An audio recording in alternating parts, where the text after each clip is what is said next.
Friends, ఇప్పుడే అందిన వార్త. విద్యుత్ మీటర్లు ఉన్నవారందరికీ బిగ్ అప్డేట్ అనమాట. కొత్త మార్పులు అంటూ లేటెస్ట్ అప్డేట్ అయితే రావడం జరిగింది. సో ఆ వివరాలు ఏంటనేది కూడా వీడియోలో తెలుసుకుందాం. వీడియో చివరి వరకు చూడండి.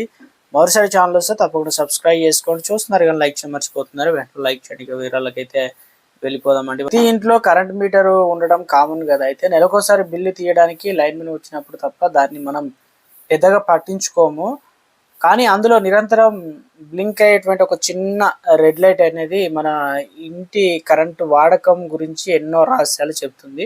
దీన్ని సరిగ్గా అర్థం చేసుకుంటే కరెంట్ బిల్లు తగ్గించుకోవడమే కాకుండా ఎలక్ట్రికల్ ప్రమాదాల నుంచి కూడా తప్పించుకోవచ్చు అన్నమాట. డిజిటల్ మీటర్లో కనిపించే ఈ రెడ్ లైట్ మనం ఎంత కరెంటు వాడుతున్నాం అనేది ఎప్పటికప్పుడు లెక్క కడుతుంది అనమాట. టెక్నికల్ భాషలో దీన్ని ఇంపల్స్ ఇండికేటర్స్ అని అంటారు. మీటర్ పై భాగంలో ఇందులో వచ్చేసి 1600 ఐఎంపీ కిలో వాట్ ఏదైతే ఉందో నుంచి లేదా 3200 ఐఎంపీ కిలో వాట్ అనే నెంబర్లు గమనించవచ్చు. దాని అర్థం ఏంటంటే ఆ లైటు 3200 సార్లు బ్లింక్ అయితే మీరు ఒక యూనిట్ కరెంటు వాడినట్లు అన్నమాట లెక్క. సో అదే కనుక 1600 ఉంటే ప్రతి బ్లింక్కు రెట్టింపు కరెంటు ఖర్చు అవుతుందని చెప్పేసి అర్థం. ఈ లెక్కల ఆధారంగా విద్యుత్ సంస్థలు మీ కరెంటు వాడకాన్ని ఖచ్చితంగా నిర్ధారిస్తారు. బ్లింకింగ్ స్పీడ్ వాడకాన్ని అర్థం అనగా ఈ రెడ్ లైట్ ఎంత వేగంగా బ్లింక్ అవుతుందో దాన్ని బట్టి మీ ఇంట్లో కరెంట్ ఎంత ఖర్చు అవుతుందో ఇట్టే పసిగట్టవచ్చు.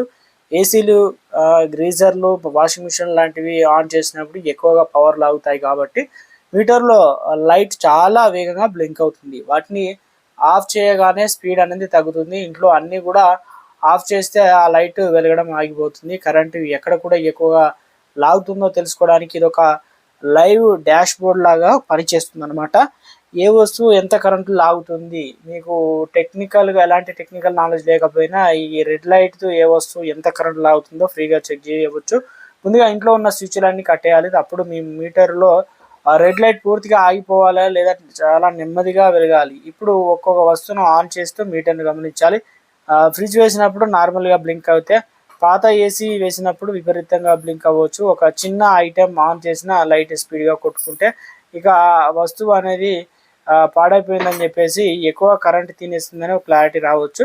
ఈ సంకేతాలు కనిపిస్తే డేంజర్. ఇక మనం వాడే వస్తువులను బట్టి రెడ్ లైట్ బ్లింక్ అయితే ఓకే, కానీ ఇంట్లో ఫ్యాన్లు, లైట్లు, ఏసీలు ఇలా అన్నీ ఇదే ఆఫ్ చేసినా కూడా మీటర్లో ఇక రెడ్ లైట్ స్పీడ్గా కొట్టుకుంటే ఉంటే మాత్రం ఎక్కడో కరెంటు లీక్ అవుతున్నట్లుగా, బహుశా ఇంట్లో వైరింగ్ దెబ్బతిని ఉండవచ్చు అని చెప్పేసి, లేదా ఎవరైనా మీరు మీ కరెంటు దొంగిలిస్తూ ఉండవచ్చు అనే పవర్ థెఫ్ట్ అంటారు. కొన్ని మోడల్స్ ఏదైతే ఉందో మీటర్లో ఎర్త్ లేదా రివర్స్ అనే వార్నింగ్ లైట్ కూడా ఉంటాయి.